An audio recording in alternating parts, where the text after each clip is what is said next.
Before we jump into today's episode, we want to give a very special thank you to Razer. Are you guys still living with a wired mouse, a wired keyboard, wired headset? You need to hop back into that time machine, leave 1955, join me and Josh here in the future by using Razer's wireless gear. You can go to multiplayerpodcast.com/Razer and see all of their wireless line of products. Make sure to enter promo code multiplayer. You'll not only get some awesome gear, you will also get a free gift along with it, while also helping support your favorite podcast. Thanks so much. Now let's go to the show. Great Scott!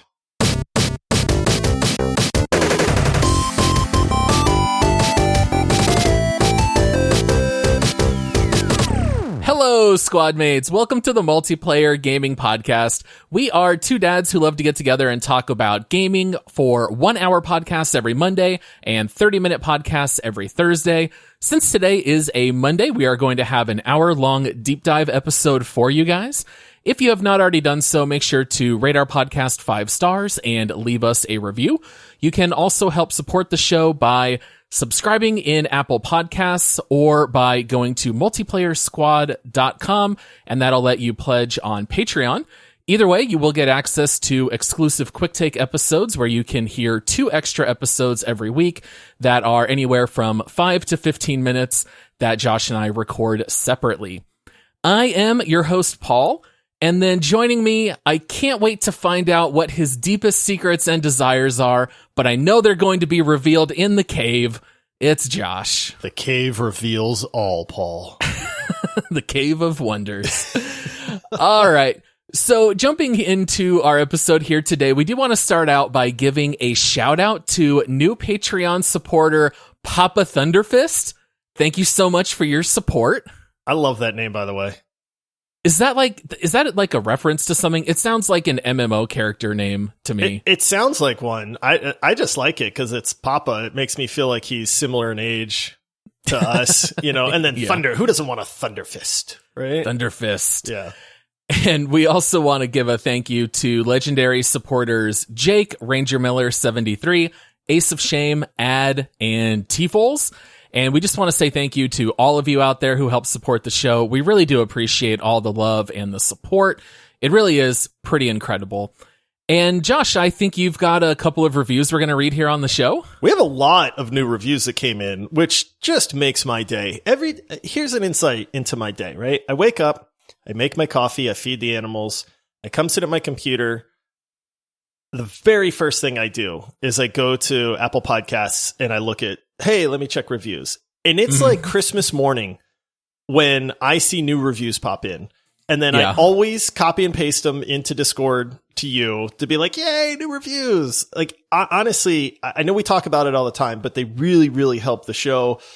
It's, you know, it's part of Apple's SEO engine and all that stuff. So there's some benefits for the podcast itself, but it's also really cool for you and I to know what people think. You know, yes, it warms the cockles of our hearts. It really does. It's one of those things where we just get excited every time. So, and we have a bunch that came in. So thank you to everybody that's left reviews. I'm not going to read all of the new ones. We try to keep it to 2 just so they don't take up too much time. But this first one comes in from Noodle Oodles. And awesome. It is titled, I came for the game reviews, but I stayed for the bonus round episodes. Ooh. I know, right? Okay. I was looking for a podcast to help steer me towards some good PC games to play after completing my first build. The multiplayer podcast not only provided the gaming insight I was looking for, but also something I hadn't been searching for at all, a gaming home. The hosts are fun and friendly and never get the feeling that this is a chore for these guys. This show is made with pure love for gaming. The part that really got me hooked on this show was the bonus round episodes, my favorite being when Josh and Paul do bracket-style tournaments facing off their all-time favorite games. These episodes are a real treat as they send my aging mind back to a simpler time, recanting fond gaming memories I have long forgotten. I definitely miss Todd, the former third host, during these episodes the most. The 3 separate perspectives definitely added a certain amount of depth and fun. In all, this is a great, fun, friendly show. Give it a listen and see if you find more than you were looking for. Oh, that's so nice and so kind. Thank you so much. What was the name again? Noodles? No, Paul. Noodle oodles. Get it right. Noodle oodles. Okay. There you go. Thank you so much. Yeah, the great thing there is we like the tournament style brackets as well. And if you listen to the episode where we had our dear friend Michael Butler on, there may be some of those coming in the future. I'm sure there will be. Yeah. So for those that like that 3-person aspect, we hear you. Oh, yeah, absolutely. I've many times said that's also my favorite format. I love doing the drafts and the brackets. So don't worry. We'll definitely have more of those for you guys moving forward. I just like to be able to argue, and that gives me the perfect excuse to argue with you guys over stuff too. So, all right. This next one is titled, well, let me see. It comes in from Jojo, not Jojo.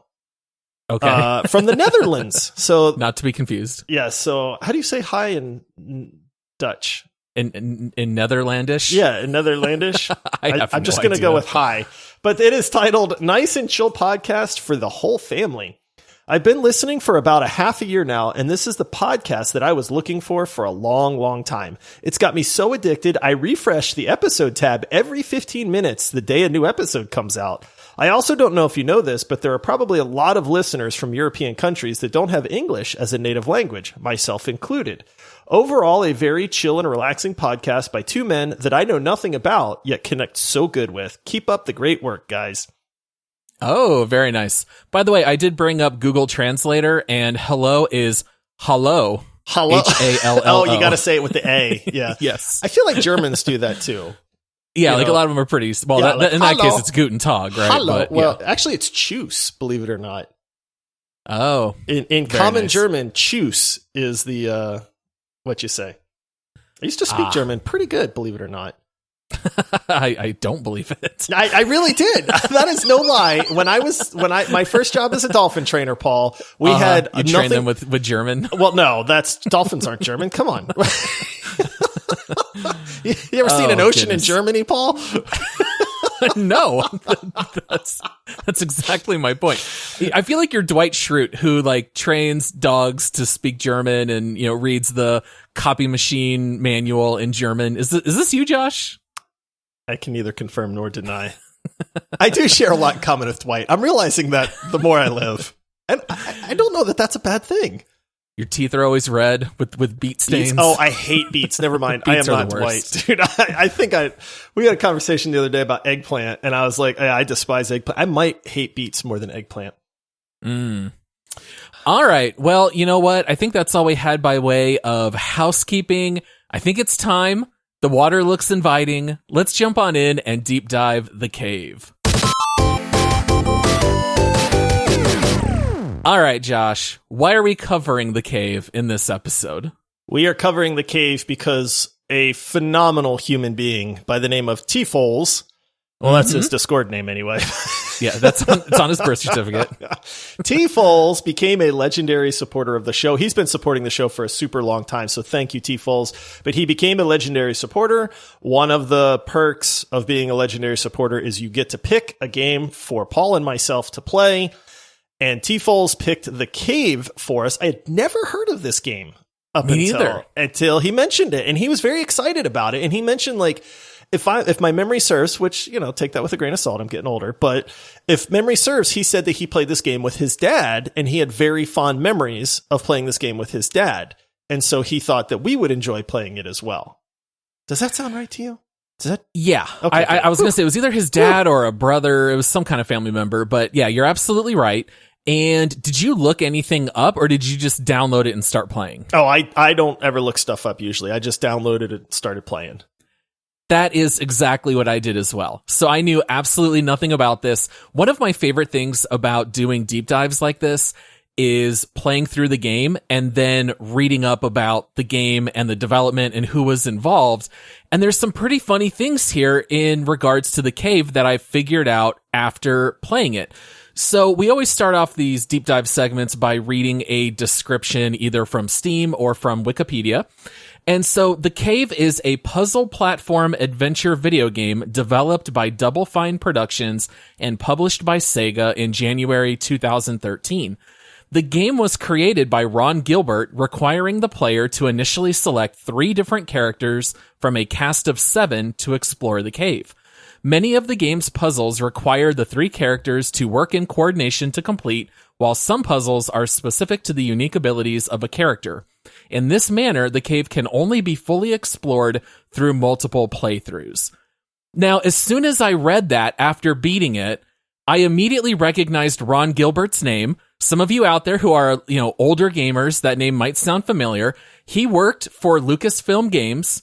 He invented Scum, which is a video game engine which was basically used by everything that Lucas did, and he co-created Monkey Island 1 and 2, which are the best ones. Yeah. And he even coined the phrase cutscene when they were invented in video games back in the 1980s. And this all makes perfect sense because the very first thing I thought of when playing The Cave is that it feels like a throwback point-and-click adventure. It did, yep. That makes perfect sense now in reading that in hindsight.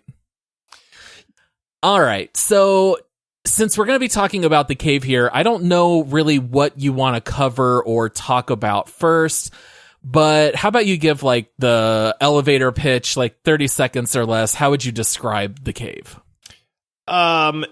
Adventure platformer with multiple characters, phenomenal sense of humor, light puzzles, great humor. I know I said that once already, but I'm keying in on that. It's very key. Memorable characters too. I really loved the characters that were in this game. Like I wanted to pick all of them, and I really appreciate the art style. It's a good looking game.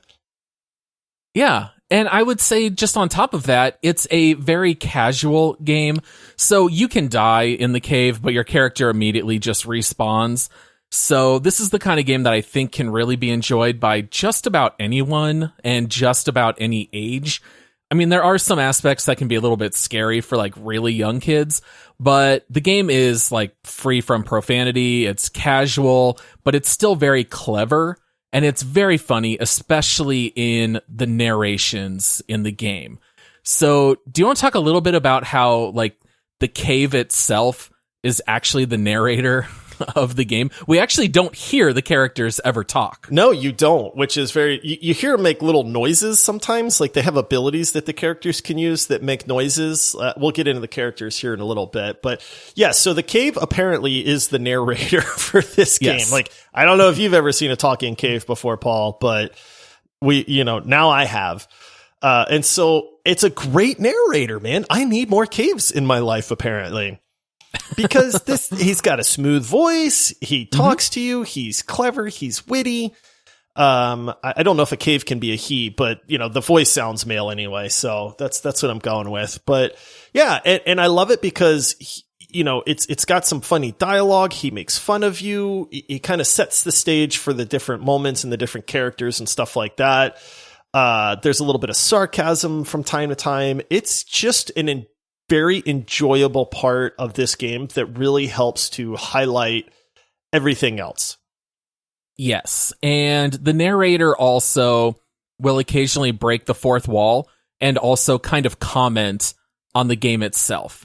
And so as we jump into the cave, this is a relatively short game, and I think we're just going to have to deliver a whole bunch of spoilers in this game, in this episode, but I don't think it would take away from the experience. Like a lot of it, the gameplay itself is going to come down to solving puzzles, and we're not really going to talk about that so much, but we're going to just talk about what the characters are, what their abilities are, some of their backstories, and maybe just some things that kind of stuck out with the gameplay. So just a little bit of a fair warning, we will be jumping into more spoilers than we usually would, simply because we can't just talk about the gameplay. Now, I do have a couple more facts about development. So basically, when they decided to start programming the cave, they had 3 factors that they wanted to follow. Number 1, they wanted you to be able to switch back and forth between 3 characters to explore the cave. They wanted to offer light platforming elements, and they wanted to completely avoid using an inventory system. So one of the things that's kind of interesting is that when Gilbert first created a game like this, have you ever heard of the game Maniac Mansion? Oh, yes, definitely. Okay, so Maniac Mansion has all the same DNA as this game. There's multiple characters, you pick 3, They go and they have unique abilities and you use them inside the mansion. But one of the problems is that some of the characters in Maniac Mansion were rather worthless. So they wanted to have you pick 3 characters out of 7, but all of them had to have equal weight. That was one of the ideas behind this one. Also, they wanted there to be light platforming elements because the point-and-click adventures in the 80s and the 90s, one of the biggest complaints that Gilbert would hear is that people did not like walking across the map. So they decided to make this one a little bit more vertical, make you do some jumping, some platform elements. And then finally, they wanted no inventory system. Every character can only hold 1 item at a time in order for it to be a little bit more casual. That's a weird thing. Yeah, it's kind of funny to explicitly not want inventory. But but there's not like a lot to pick up in this game. So, I guess it kind of makes sense. I mean, it does. It's just like, did you play a game that had a really bad inventory system before like deciding to make the cave? To where you're like, all right, guys, we have 3 tenets. Number 1, no inventory system. Number 1, no inventory. Right. Number 2, it has to be fun. Yeah, like what? And it's just like people go like, this guy really hates inventory, man. I will say that I do find some inventory systems funny. I think the games that do it the best are games like Diablo, or I don't know if it's all the Resident Evils, but many of them where you only have like so many squares and bigger guns will take up more squares and you have to kind of play like Tetris to make everything fit. It is a little goofy when you play games where you're carrying 57 swords, 14 bows and arrows and 700 mana potions. So I kind of get it. I think they just wanted it to be super simple. You click on an object and you pick it up and then you just run around until you use it. Yeah. Pretty simple. All right. So let's go ahead and talk about the characters here. There are 7 in total, and they are all very different. You have the knight, the hillbilly, the time traveler, the scientist, the adventurer, the twins, and the monk. So when you started up the cave, they don't really explain a whole lot. They just say, here's 7 characters. They're gonna go into the cave. Go ahead and pick your 3 and just start playing. So do you know which 3 you initially picked and why did you pick them? I did. And what you can do, so there's 7 characters. They're all standing there in a line, almost like a lineup at a police station or something. Like you're just kind of staring at them and they're looking at you, and they're very whimsical. Like they kind of move and they, look around, and like, the knight looked kind of clumsy almost, like it was very kind of funny looking knight. And I love medieval stuff. So I instantly gravitated to the knight. I was like, I don't know what's wrong with this knight. There's something wrong with them, but I like it. And so I picked the knight, and I knew nothing about this game. I just assumed that I was going to get a sword and start like wailing on stuff. So I was like, well, this makes sense. And then I'm like, well, there's caves and this seems like an adventure game. So the adventurer seems like a no-brainer for me, right? Yeah. And then I was like, okay, but wait a minute. There's some really weird-looking characters. There's a time traveler. There's these creepy-looking twins. And then I was like, I got to mix it up just a little bit. And so I went with the scientist because I was like, who doesn't want a scientist in your party?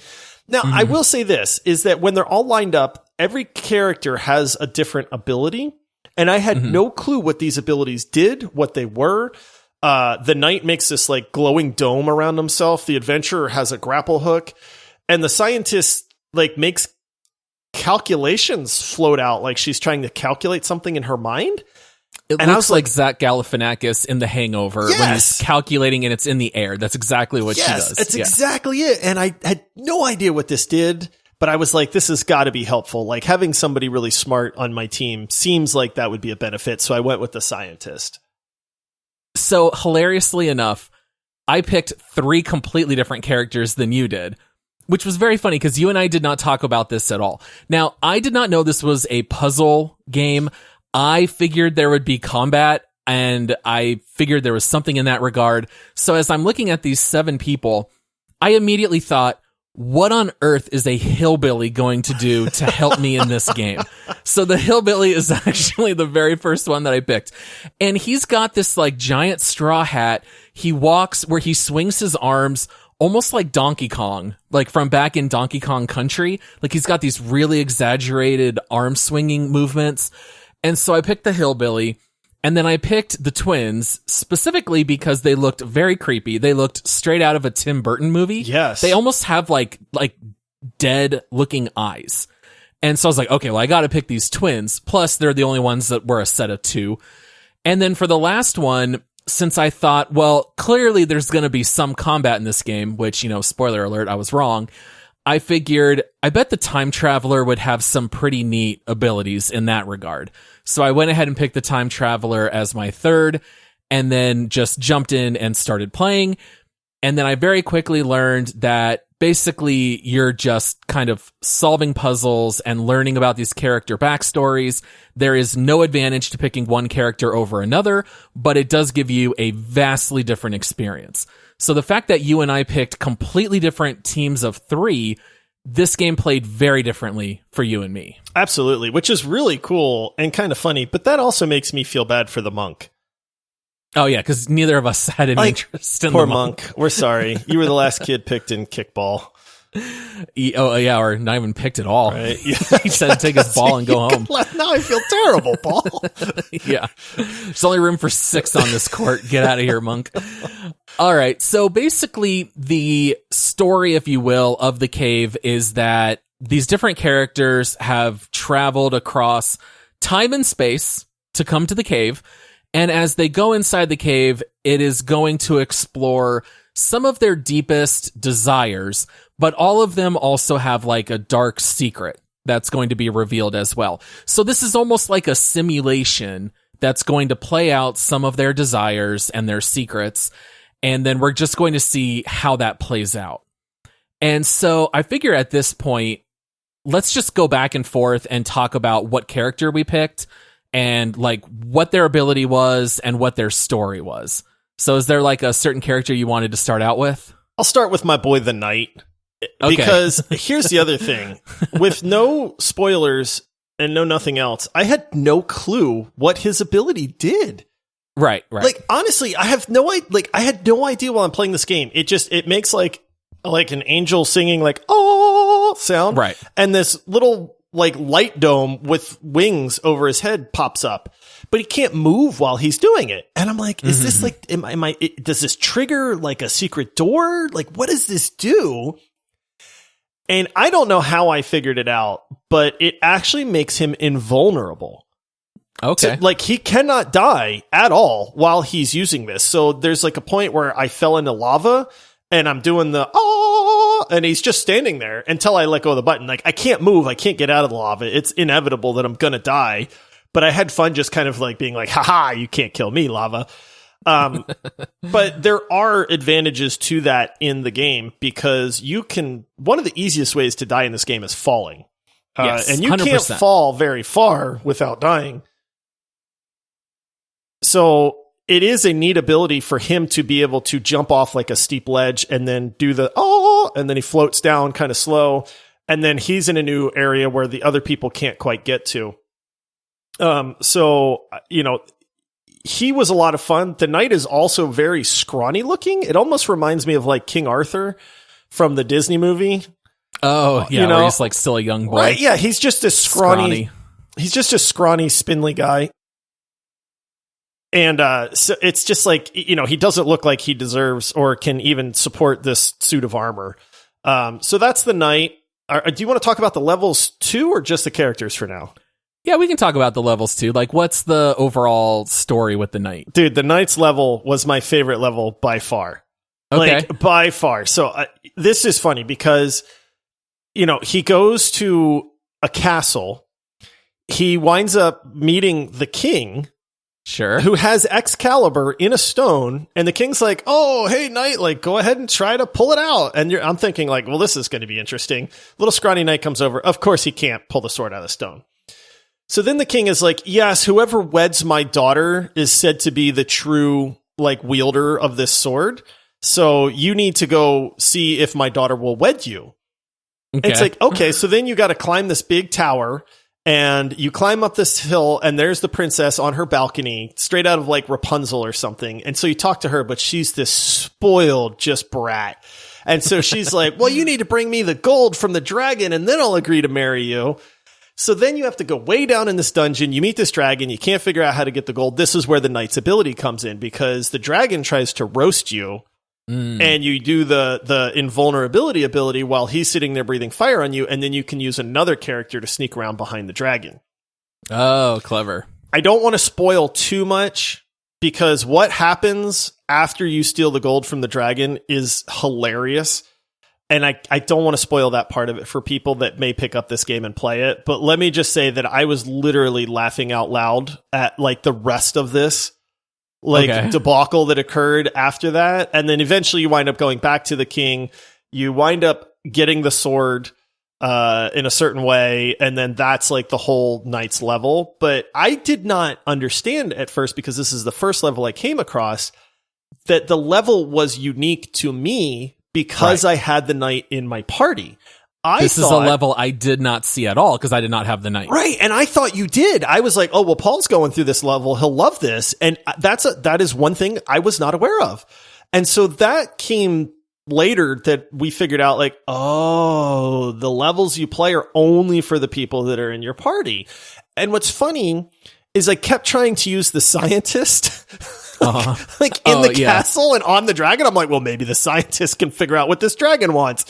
And then she would just sit there and do the calculations and they'd float out and then she'd be like, And I was like, well, you suck, scientist. What good are you? You got to wait until you get to the scientist level. Yeah, I didn't know that though. Went into this game completely blind. So. I had almost exactly the same experience because my first level was for the hillbilly. Now, the hillbilly's special ability is that he creates an air bubble around his head, which lets him swim indefinitely. So almost right off the bat, I had to go through this really long swim area, and my characters kept dying, and only the hillbilly could make it through. And I was like, well, my goodness, what if you didn't pick the hillbilly? Like, do you have to just start over? And then that's kind of when I realized, oh, no, the entire story in this level is all about the hillbilly.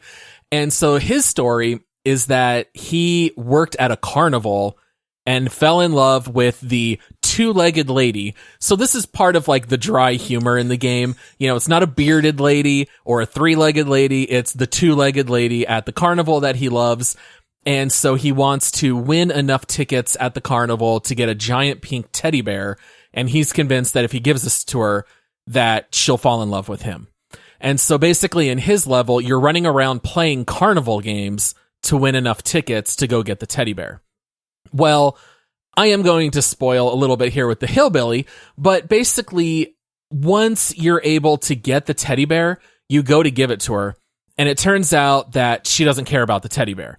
She has fallen in love with the man of ordinary strength who was working one of the other booths, and she has no interest in you whatsoever.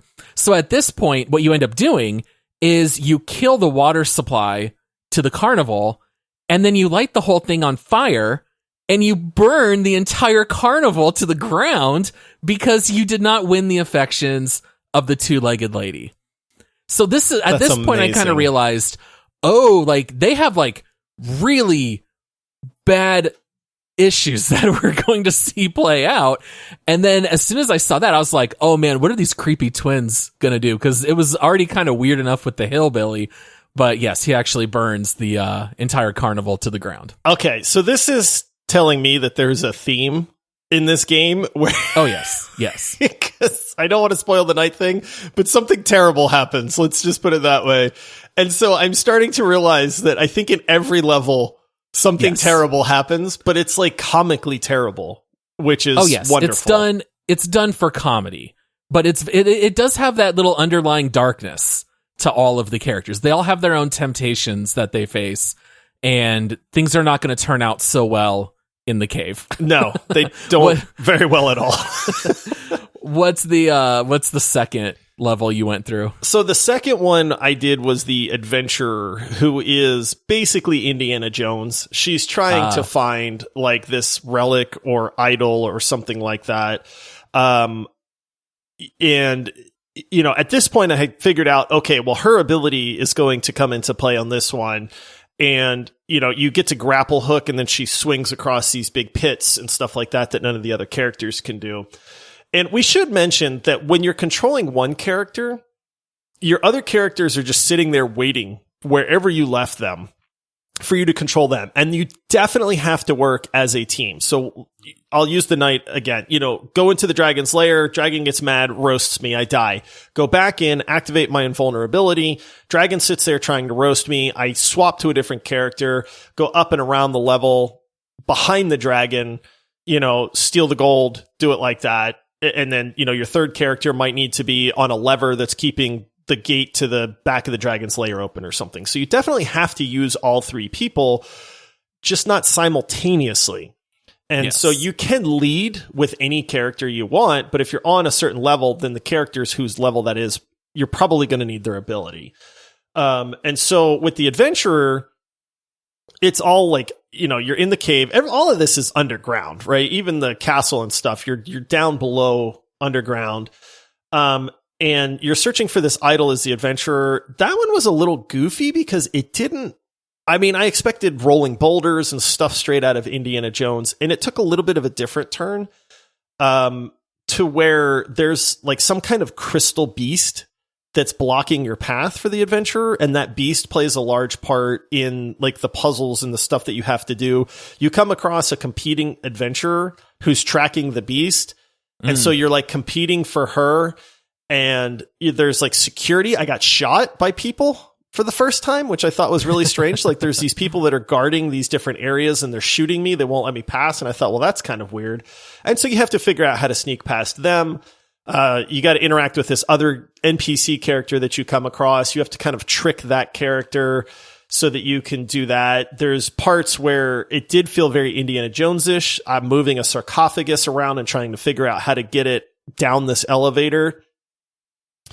Until ultimately, I have this professor that I've been working with for a very long time that has been helping me with this, mystical sarcophagus thing until I wind up running him over with the sarcophagus. His body falls into a spike pit and he dies so that I can then push the sarcophagus over his body and over the spikes. And it's like this whole level, this entire level was set up so that I could kill my buddy and use his corpse so that I could progress to like my final goal. And I was just like, oh, this is so gloriously terrible, man. Modern problems require modern solutions, Josh. It was great, though. When I saw it was about to happen, it was another one of those just glorious moments where I was just chuckling. The evil side of me comes out, and I'm just like, oh, I know it's about to happen, and this is going to be great. Yeah, it's at the end of every level that you finally realize all the dominoes have been set up. And then at the very end, they get knocked over. And you don't really necessarily realize it right away, but it's really neat as you figure these levels out. All right, Josh, we're halfway through the episode. You want to tell the people a little bit about today's sponsor? Let me tell you about my favorite character in the cave, and that's Razor. Because I played the cave using all of my Razor gear. It's great. I am currently wearing the Black Shark V2 Pro's wireless headset. I'm telling you, these things are incredible. I'm highly, highly impressed with them. I've never actually had a wireless headset before, so I'm so used to not being able to get up and go turn my fan on or things like that without taking my headset off that it is so freeing to just be able to move around. And the quality is through the roof, man. I like everything about all of the wireless gear that Razer makes is just top notch, absolutely fantastic. We have multiple listeners that have picked up wireless products, the Viper Ultimate, the Black Shark V2, the Black Widow V3 keyboards, all of this stuff. It's the 21st century. Lose the cables and the wires. You don't need them. You can pick up your Razer wireless product by going to multiplayerpodcast.com/Razer. Make sure you enter code multiplayer at checkout. They're going to send you an amazing product, but they're also going to send you a very, very cool gift along with it. All right. So the second level that I played was the twins. And it absolutely played out like a super creepy Tim Burton movie. Oh, that's awesome. Twins, the twins for me was the turning point. The hillbilly level, I thought it was funny and it was entertaining, but I was like, you know what? I don't know if I'm ever going to think about this game ever again. It was kind of funny, but then the twins was a real turning point because it just got extra creepy and weird. Like, as soon as you start throwing in children doing weird things and having like murderous intentions, it definitely tends to stick out when you're playing this kind of game. So the twins, their special ability is that you can have them like pull a lever or something, and then you hit the Q button and they leave behind like a spectral copy of them holding whatever they were doing, and then you're free to run through. So you can actually like hold open your own gates and things of that nature. And basically the twins, they grow up in this really rich, high income mansion, basically, and they're just evil twins. They don't want to be told what to do. They have been entertaining themselves by like making their mom fall down the stairs, things of that nature. And they've decided that they've just had it with their parents. And so the whole goal of their level is to get your hands on the rat poison and then poison the family dinner. That way you will kill your parents and no longer have to do any chores. What? Now, this is so much worse than all of the other levels that I played. It was kind of like a horror movie. I'm not going to lie.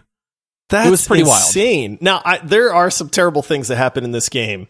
Running over your lifelong professor, coworker so that you can get across this spike trap and stuff like that.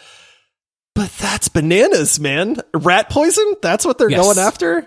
Yes, literally rat poison. Oh my goodness. And you use like the one twin or the one character you use to distract the mom, and then you pour in the rat poison. There's like stuff like this that's like going on with the twins level. And pretty sadistic in light of this game, which is very funny. There was nothing very funny about their level. It was just straight up a horror show. That's really interesting, though. Yes, because it really felt so different, because the hillbilly was like over the top silliness, and then I got hit with this super creepy storyline with the twins, but I actually enjoyed it because it was something, even though normally I don't like storylines like that, that's pretty dark thematically for me, but I actually really enjoyed it and it really stuck out. It's not like it's like, gory or anything, but it's definitely turning up the creep factor. I feel like you know what you're getting into with the twins, though, because they look super creepy. Even from sadistic. The beginning of like when they're all in the lineup and I'm looking at these two kids and they look like they're dead. Yeah, exactly. I'm like, yeah, it's them two right there. I don't know what they did, but they did something, officer. Oh, man. And so then that leaves behind, who was your third? Oh, the scientist. How was the scientist level? Was actually probably my second favorite. I'll say this, from a puzzle standpoint, it was my favorite. From a thematic standpoint, it was probably my second favorite to the night. The night one just made me chuckle like so hard with what occurred there. So with the scientist one, you start this level, there's a gigantic nuclear missile. And the cave even says, like, oh boy, like, look at this. This is sure to not wind up good. Like, he even kind of sets the tone. And then it's like, you're trying to get out of the cave at this point. And so he's like, it's really good that you're not going to mess with this missile. And then you start, of course, messing with the missile. Exactly. And then the cave's kind of like, do you realize what you're doing? Is this really worth it? But the puzzles in that one, to me, were the best of all three. Because it took a little bit more of like a sequential thing where you had to go to like launch control and you had to get past a guard and, you had to get an item to be able to do that. But to do all that stuff, you had to redirect the gas from the ventilation system to knock out the guard, and things like that. So there was this really cool, like, puzzly aspect to all of that, to where it really felt much more of that point and click adventure type background.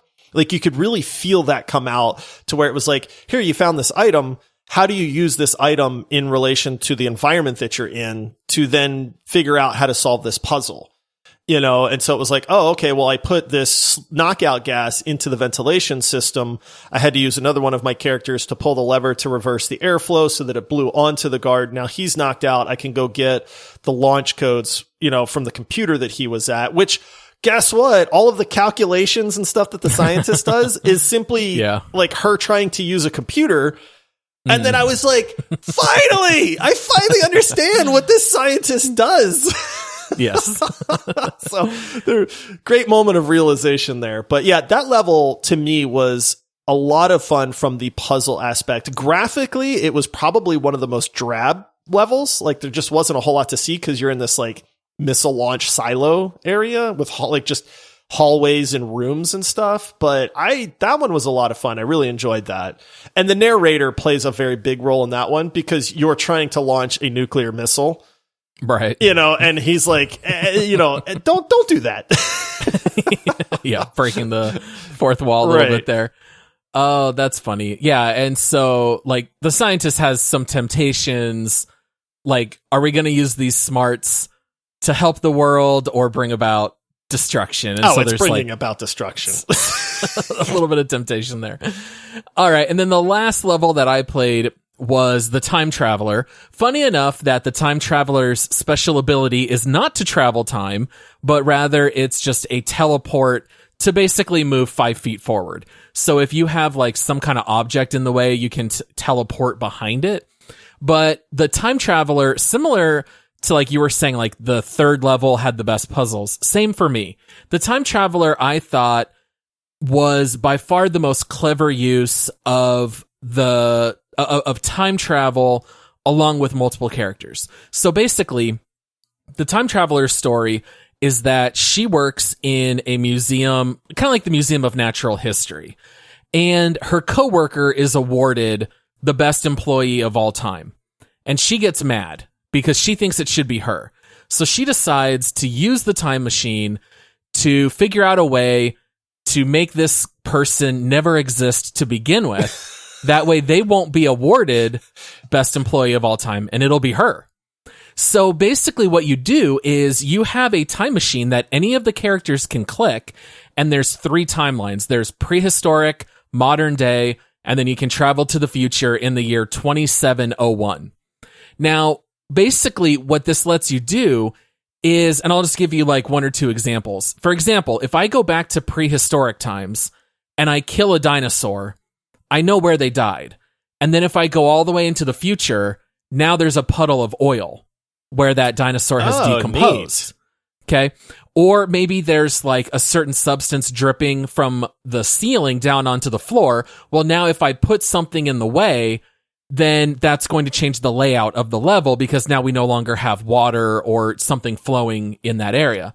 So you actually swap back and forth between all the timelines quite a bit, which is, I thought it was the most clever puzzle making in the whole game. I actually thought that was really, really neat.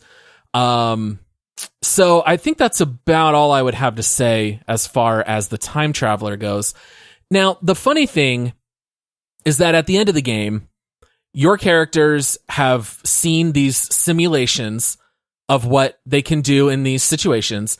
And then at the end, the person who's running the cave gives you your object of desire. So for me, they give the twins the box of rat poison. For the hillbilly, they give him the teddy bear. For the Time Traveler, he gives her the award for best employee of all time. And then at this point, did you know that you have a choice and every character has 2 endings? I did not. I did actually read up on that because I did some reading on it after, beating the characters that I had played with. And apparently there is like like acquire your dream or give up your dream. Yeah. So and I had no idea. Did you just immediately take your object of desire and just book it out of the cave immediately? 100%. Yes. That's what the whole game was about. So you and I had by far the quote worst ending because all of our characters, despite seeing what their desires would bring about, which in the case of my playthrough was murder in all 3. And they're all like, yeah, that's cool. I just want this enough. And I'm fine doing that. And so like my hillbilly goes out like in the movie Natural Born Killers and just burns down every carnival he can find. Oh my God. He turned into like a mass killing maniac, but at the same time, you can actually return the object of desire, climb up the ladder, and then they get happy endings because they've seen where their desires can take them and they instead reject it. And then like for the twins, they apologize to their parents. They don't use the rat poison and then they live as a happy family. So I had no idea that you actually had that choice until I read up about the game, but I loved when I finished it that the narrator goes, all right, well, I guess none of these characters learned their lesson. Like, that was literally what the cave told me. And I thought that was really funny. So, like, it wasn't like I was mad or upset that I ended up with the worst endings. It was still very funny. And I was like, oh, now I gotta go actually, like, read the options. How do these stories end if you actually make a different choice? I thought that was very clever. I don't know, man. I worked really hard for Excalibur and that Dragon's Gold, and that, the fame of the nuclear missile and all that. So I regret nothing. Now I got to ask you, Josh, did you look up any guides to help beat any of the puzzles? I did not. No, I didn't find the puzzles to be real hard, to be honest. The puzzles were not hard. Stuck once, but it was because I didn't understand what the knight's ability was. Oh yeah. So and I was like, I don't know how to get down this thing without dying. Like, nobody can make this jump without dying, and so all of my characters were dying over and over. I went back and re-explored like the whole level. I could not figure out what the heck I was supposed to do until finally I wound up just trying his ability and then floated down, and I was like, big forehead smack moment. Like, oh my goodness, but. The puzzles in this are fun, but I didn't find them to be overly challenging. Yeah, I would say 95% of what I played through, you kind of knew what to do. I did end up looking up guides for like one or two different things. Like, I don't even specifically remember what they were, but I remember like playing Monkey Island back in the day. There were some things that there's just no way you would ever think, here's how I'm supposed to do this puzzle. Like, I remember part of Monkey Island is that you have to get like a pirate shirt. And so what you do is you find a bucket in one area of the map, you go down to the swamp, you put in use bucket with swamp, he fills the bucket full of mud. Now you go back to that guy's room while he's away at work, you put the bucket above his door with a stick, and then you hide, and then when he returns, he opens the door, gets covered in mud, takes the shirt off, and brings it to the cleaners. Like, you would not ever naturally know here's what you're supposed to do. And there was like one or two times that my puzzles had something like that. I remember with the twins at one point, you're supposed to get up on the roof and then run all the way to the right, and you had to throw something down the chimney. And like, I was totally stuck. I did not even realize you could get on the roof. So I know I had to look up a guide just once or twice, because if I couldn't figure it out within 5 minutes, I was like, I don't want to waste my time. I'm just going to look up at this point what to do, because I'm just missing it. So I was just kind of curious if you used any guides, but I'm curious if there's common stuff in this game. Did you do the part with the hermit where you had to escape the island? Yeah, there's like the zoo level and the island level where you have to push the canoe. Yes. And all that. I did get stuck. The hermit, I made it to the end of the island. The hermit was in the boat, and he kept saying, it's too bad that one of you is going to get left behind. Right. And so I was just going to be like, well, I'm leaving the scientist behind because she's useless, but I couldn't push the boat into the water. Yeah. And so I actually did look up can't move boat. And then there's more of a puzzle there that I had to solve. Yes. And so I had that part I actually did have to look up, because I didn't know if my game was bugged or if I was just completely missing something. Apparently you're not supposed to sacrifice one of your characters. So. Well, and they kind of do that twice, because I assume you also had the level with the zoo where you had to use the tape recorder to record a sound. Mm-hmm. So that was like a similar mechanic in both of those. But yeah, a couple of the puzzles were not necessarily obvious what to do. You wouldn't necessarily think to use a parrot to record sounds and go play it for the hermit. Yeah. Yeah. All right. Well, Josh, that's what we think about the cave. You got some community reviews for us? Oh, I do, buddy. Okay. So this is what we do here for those that may not have, or if it's first time listening, but any game that we do a deep dive on, Paul and I talk about it. We'll give our reviews on this here in a minute. But we always like to kind of go to the community and say, hey, here's what people are saying about this, so that people that are listening can get an idea of, what generally do people like about it or dislike about it. And I always try to find some negative reviews, always try to find some positive reviews, just to give both sides of the coin there. So, all right. So this first review is recommended 10 hours on record, which I feel is about the time to beat the game with maybe more than one set of characters. I don't know my playtime. I feel like I probably have about 6 hours, so they probably played it through once and then tried a few more of the characters.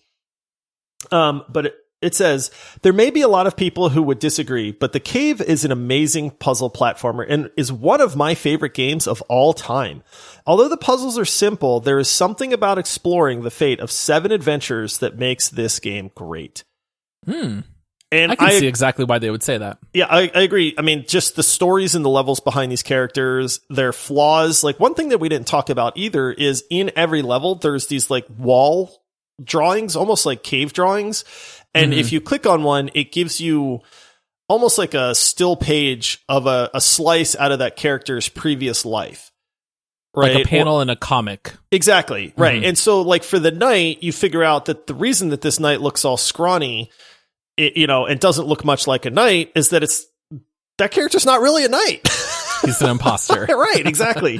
And so you get these snippets into the characters through these cave drawings and stuff like that. So the game does a very good job of kind of giving you that background info onto the characters that you're playing.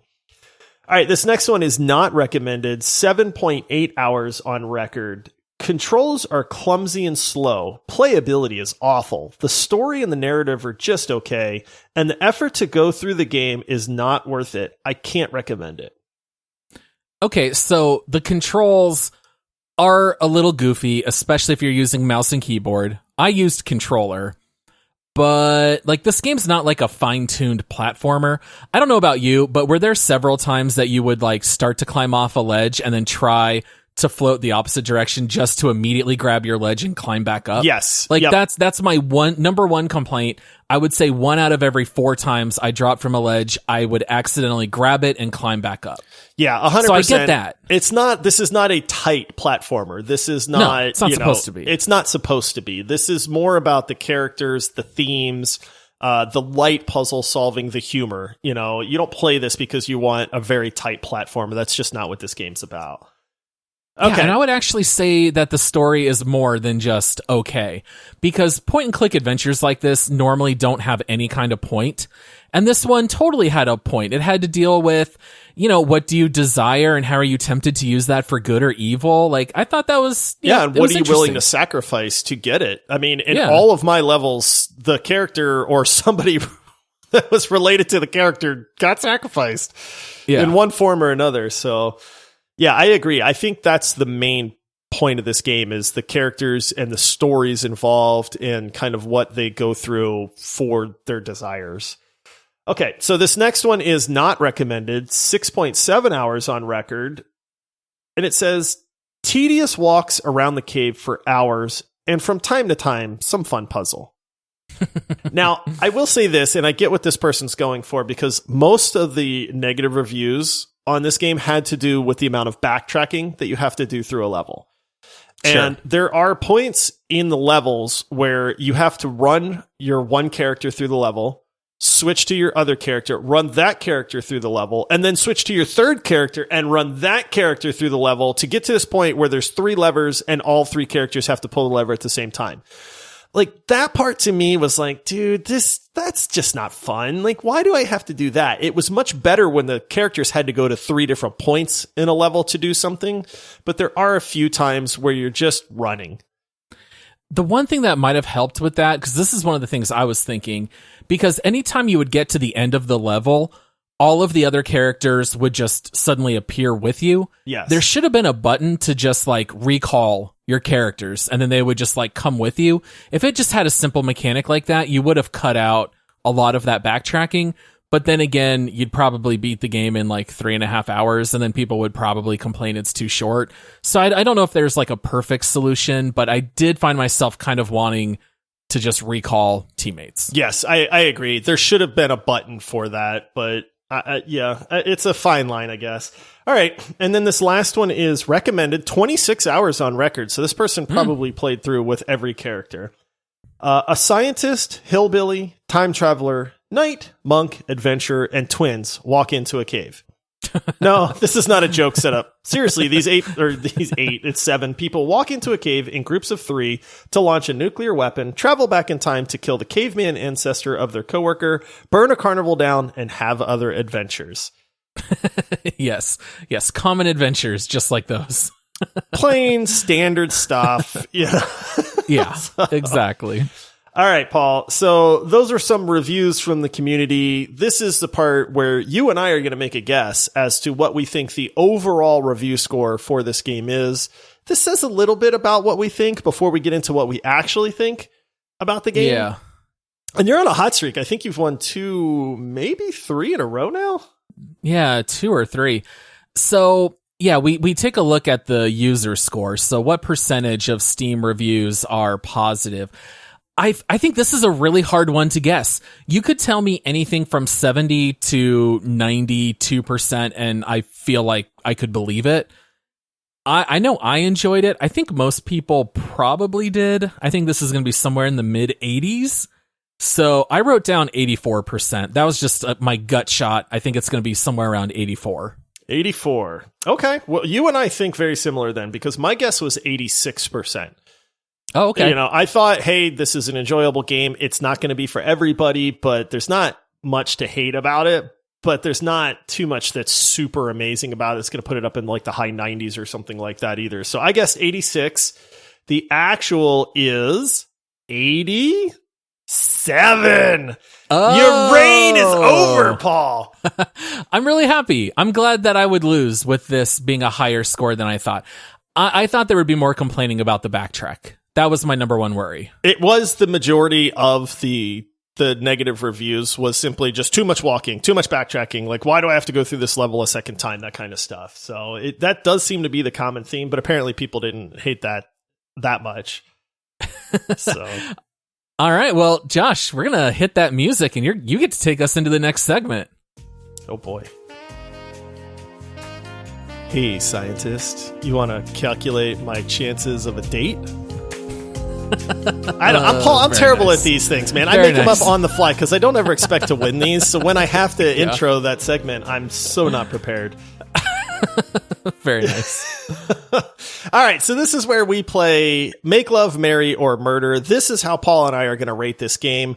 A marry means, hey, you should go out and buy this game right after listening to this episode because it's going to be phenomenal. A make love is, we feel like this game is thoroughly enjoyable. Maybe it's not something you'll play forever, but you'll have a good time. Murder means buyer beware, take your chances, probably don't play it. But if you're a masochist or something like that, hey, it's your money.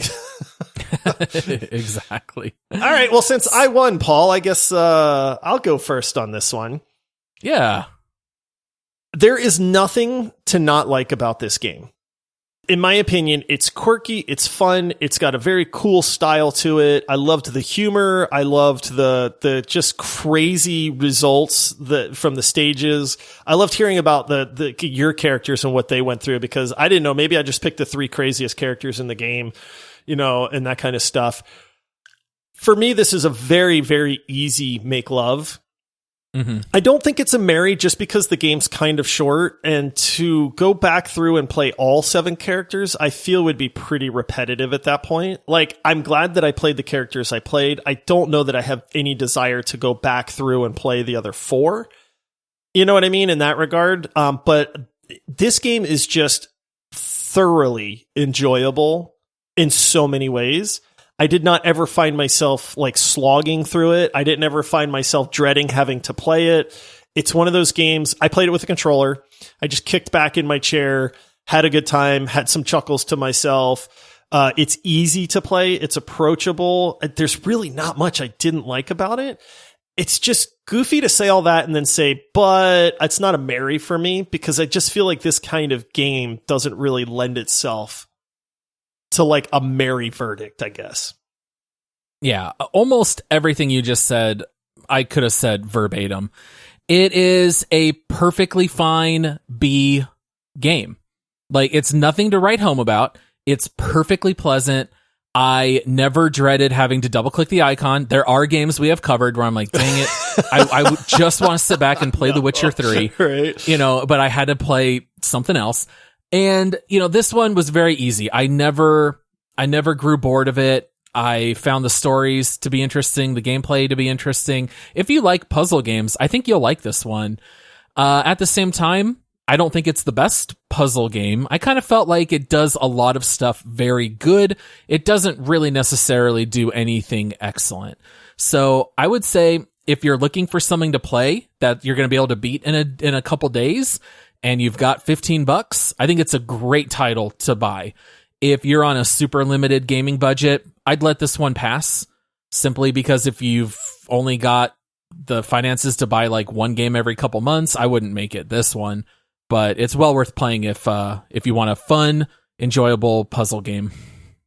It's like spaghetti. You know what I mean? Like it's like spaghetti's always good, but how do you make really, really great spaghetti?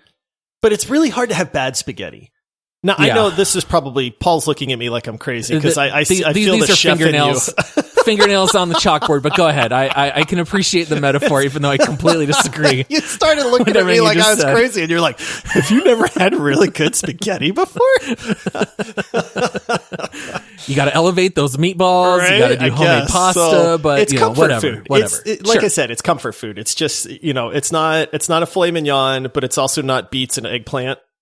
Right. It's like you're going to enjoy it. That's really like the ultimate thing is you're going to enjoy playing this game. Yes, it's a fun game. I don't know what it's like to play co-op because you can't play co-op online. It's a split screen co-op, but I read that if you're like moving one character, you can't move the other one at the same time. Like you basically I didn't get it. It seemed like you would just like pass the controller. It's not even that. I read this too because we didn't have a chance to try to play together, like local. It does have local co-op, so you could couch co-op this thing. But from what I was reading is like if one character, if one person's controlling a character, the other ones cannot move at the same time. Like you have to switch and then, okay, now it's your turn, Paul. You go move the adventurer and you're like, okay, I've made it to this platform, Josh, now back to you. And that doesn't seem like a fun co-op experience to me. No, but if you could move both at the same time, that would make perfect sense. Yes. So it's a little like yeah, it's a little confusing, like why there's even co-op in there. But I think we're both of the same mind. Perfectly good game, not great. Yeah. Yep. All right. Well, let's go to our last segment here. Let's go to the leaderboard, see where this game stacks up.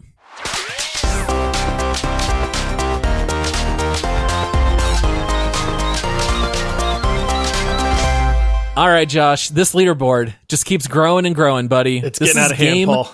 This is these are like tribbles. What have we done? Star Trek. We have done deep dive episodes on 59 games. Ooh. The Cave is now number 60. This is where Josh and I have to come to a consensus agreement. Where does this go on the leaderboard?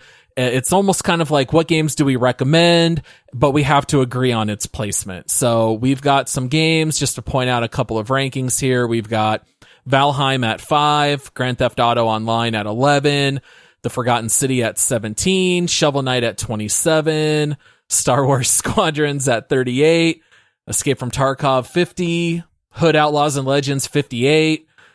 I don't know, Josh, looking at this list. Top 10, buddy. No, I'm just kidding. Okay, we know it's not top 10, but it's not bottom 10 either. It's got to be somewhere relatively toward the middle, I think. This one's tough for me, man, because like we just reviewed Shovel Knight. That was our most recent other deep dive, and I feel like this game like fits in that zone for me. But then it's like I feel like Shovel Knight has more replayability than the Cave. Like once you a lot more content. Yeah, once you once you beat the Cave, I feel like at least for me, I'm done, right? Like I thoroughly enjoyed it. It was a lot of fun. I'll probably never play it again. I don't have a lot of desire to explore the other characters. Shovel Knight I could see going back to and playing some of the other content or something like that, or maybe I'm just in the mood for like a good platformer at that point. Mm-hmm. So I feel like this is going to be below Shovel Knight.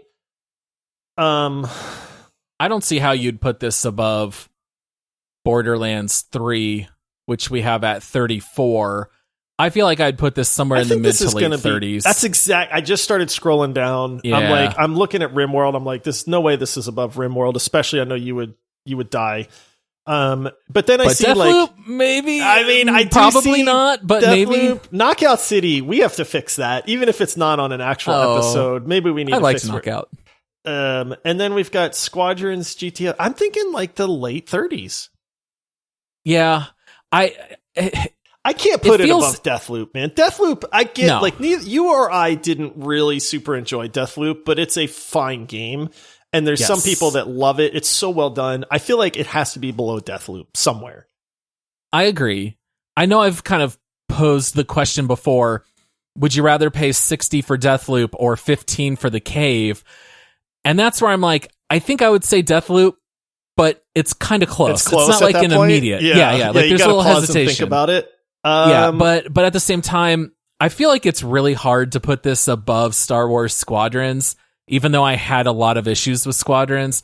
I think I would put it at 39 in between Squadrons and GTFO. That was my initial thought. I'm okay with that. I think I prefer GTFO. I feel like we need to dive back into that game at some point. They've made so many updates to that game, and it was a lot of fun for a little while. It was still very new when we played it. There's no matchmaking at the time. Well, there is now. Right, exactly. Yeah. At the time there wasn't, but I enjoy GTFO, man. We made some good friends on Discord. On the GTFO Discord page. It was hopping. Who was the one guy that was bananas, man? We came across some characters playing that game. There were a few characters for sure. Do we want to put it at 40? I'd be fine with that if you want to put it below GTFO. I feel like that makes me comfortable. Let's do that. All right. Yeah. So we'll plug this one in at 40, which will bump Cuphead down 1, and that'll keep it pretty close to the middle. I think that's totally fair. We enjoyed it. Yeah. It's fine. It's good. Yep. Yeah, that's not a knock on the game by any means whatsoever. I mean, there's some really, Deathloop, Star Wars Squadrons, Cuphead, It Takes Two. I mean, we were big fans of that. You know, Monster Hunter World. These are all the types of games that are right within that area. So, yeah, it's still a pretty good rating since we've enjoyed almost all the games we've covered. As long as you're not in the bottom 15 or so, you're doing pretty good on the leaderboard. You hit that bottom 10, it's not good.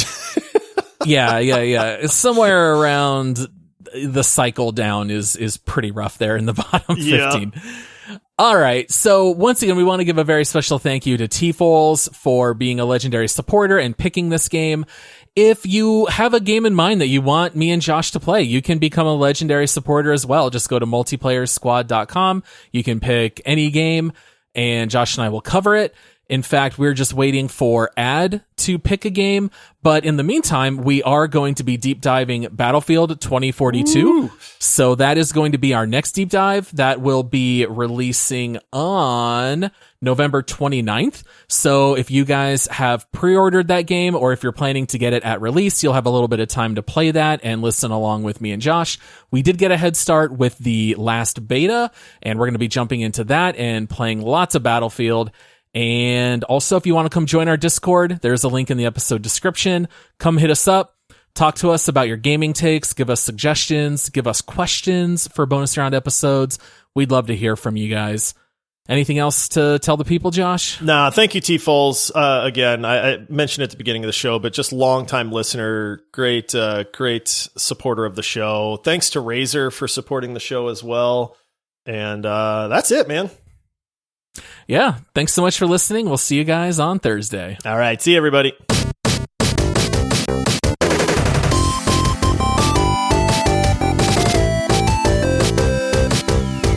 All right. Razor. Oh, there we go. That was our pre-roll. I'm sure they'll like that. They said a personal endorsement, right?